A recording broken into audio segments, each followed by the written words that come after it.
Hey everyone, welcome back to Mallika's kitchen.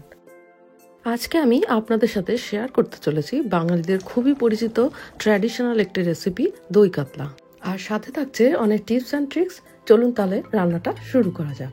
আমি এখানে বেশ বড় বড় সাইজের 4টে কাতলা মাছের গাদার পিস নিয়ে নিয়েছি।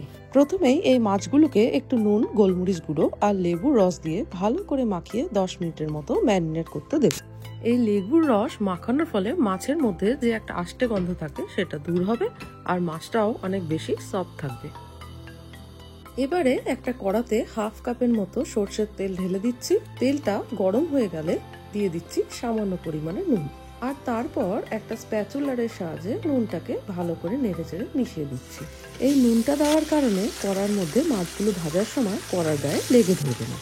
এবার মাছগুলোকে এক এক করে তেলের মধ্যে এপিট ওপিট উল্টে পাল্টে হালকা রং ধরা পর্যন্ত ভেজে নিচ্ছি। সব মাছ ভাজা হয়ে যাবে, একটা স্প্যাচুলারের সাহায্যে মাছগুলোকে খুব সাবধানে তুলে নিচ্ছি। এবার ওই একই তেলে দিয়ে দিচ্ছি একটা দারচিনি, 2-3টে ছোট এলাচ, 4-5টা শুকনো লঙ্কা আর একটা তেজপাতা। এবার একটু নাড়াচাড়া করে দিয়ে দিচ্ছি হাফ চামচের মতো মেথি দানা।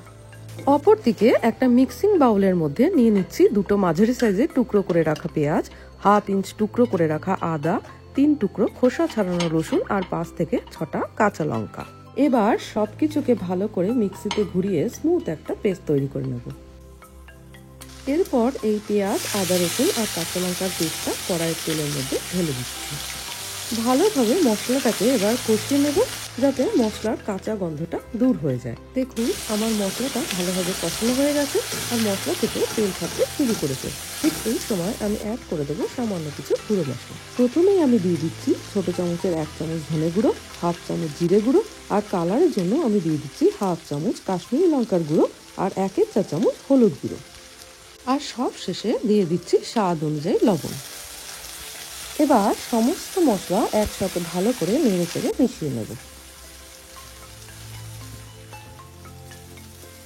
এরপর আমি অ্যাড করে দিচ্ছি হাফ কাপ পরিমাণে জল, যাতে মশলাগুলো পুড়ে না যায়। এবার আমি একটা পেস্ট তৈরি করে নেব। এর জন্য আমি নিয়ে নিয়েছি 7 থেকে 8টা কাজু বাদাম আর একই পরিমাণে আলমন্ডস বাদাম, যেগুলোকে আমি আগে থেকেই জলে ভিজিয়ে রেখে দিয়েছিলাম। এই বাদামের পেস্টটা কড়াইয়ের মধ্যে ঢেলে দিয়ে সবকিছুকে আরেকবার মশলার সাথে মিশিয়ে নেব।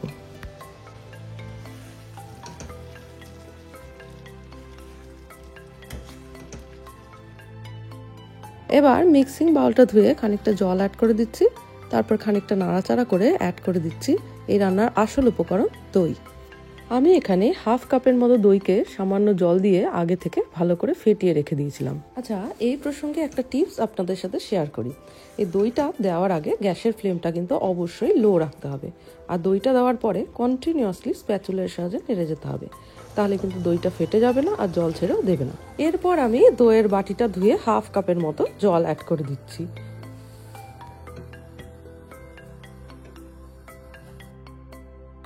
এবারে গ্রেভিটা ভালো করে ফুটে উঠতে শুরু করলে ভেজে রাখা মাছগুলো খুব সাবধানে এক এক করে ঝোলের মধ্যে দিয়ে দিচ্ছি। এরপর কয়েকটা কাঁচা লঙ্কা ওপর থেকে ছড়িয়ে দিয়ে পাত্রের ঢাকা চাপা দিয়ে রান্না হতে দেবো 5 থেকে 7 মিনিটের মতো।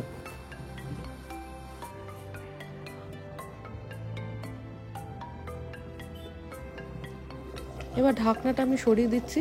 দেখুন কি সুন্দর একটা কালার এসছে, গরম গরম ভাতের সাথে না জাস্ট অসাধারণ। আশা করি আপনাদের এই রেসিপিটা ভালো লেগেছে।